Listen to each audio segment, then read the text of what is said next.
NGO থেকে 1 লাখ টাকা loan নিয়ে ঘর তুলেছিলেন, সে ঘর বন্যায় ধ্বংস হয়ে গেছে। এনজিওর কিস্তির জন্য এই যে আজকে এসেছেন, সেই কিস্তির জন্য অফিসার এসেছেন। কৃষক লোকমান তাই এখন আসলে দিশেহারা, কি করবেন। নিজে কৃষিকাজ করে কোনোভাবে আসলে সংসার চালান, তার মধ্যে যখন আসলে ঘর তোলার প্রয়োজন ছিল তখন একটি এনজিও থেকে তিনি 1 লাখ টাকা লোন নিয়ে এই ঘর তিনি গড়েছেন। সেই ঘরের চিত্র এখন আসলে যদি একটু দেখানোর চেষ্টা করি, এটি বাঁশখালীর কাথারিয়া ইউনিয়নের 9 নম্বর ওয়ার্ড। সেখানের যে চিত্র সেটি পানি নেমে গেছে, ঘর অনেকটা ধ্বংস এক কথায় বলা চলে। এখন কৃষক লোকমান এবং তার স্ত্রী দিশেহারা, তারা আসলে কিভাবে কিস্তির টাকা শোধ করবেন, কিভাবে আসলে তারা এই দেনা থেকে মুক্ত হবেন, এর পাশাপাশি এই যে ঘর যেটি নষ্ট হয়েছে সেটি আসলে কিভাবে ঠিক করবেন। আমরা একটু যদি কৃষক লোকমানের সাথে একটু কথা বলি এবং তার স্ত্রীর সাথে যদি একটু কথা বলি।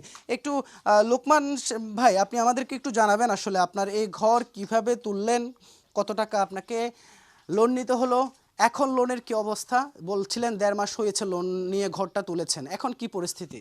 এখন পরিস্থিতি স্যার 1 লক্ষ টাকা লোন নিয়েছি, আর অন্য একটি পাশে থেকে 50,000 টাকা দাঁড় করেছি।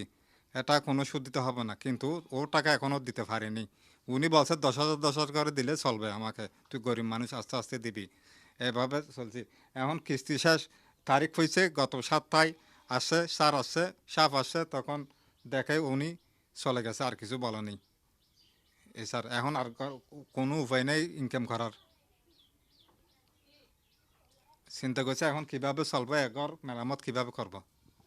আমরা যদি ওনার স্ত্রীর সাথে একটু কথা বলি, একটু যদি আপা আমাদেরকে জানান আসলে আপনার কি পরিস্থিতি, আসলে কি কি ভাবছেন এখন?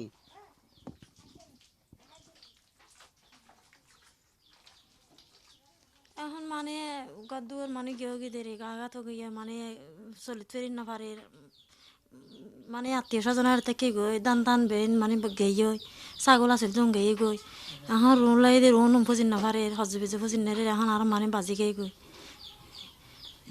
সমস্যারি। শুনছিলেন তাদের মাসে 10,500 টাকার কিস্তি, সেই কিস্তির টাকা এখন কিভাবে শোধ করবেন, কিভাবে ঘর ঠিক করবেন, সেই দুশ্চিন্তায় আসলে এই যে দুশ্চিন্তায়, এই দুশ্চিন্তা শুধু এক লোকমানের নয়, পুরো এলাকাটির মানুষের চিত্র আসলে একই রকম। যেমনটা আসলে বলছিলেন যে আসলে তাদের যে দুঃখ দুর্দশা, সেই দুঃখ দুর্দশার আসলে সীমা নেই এভাবে বলতে গেলে।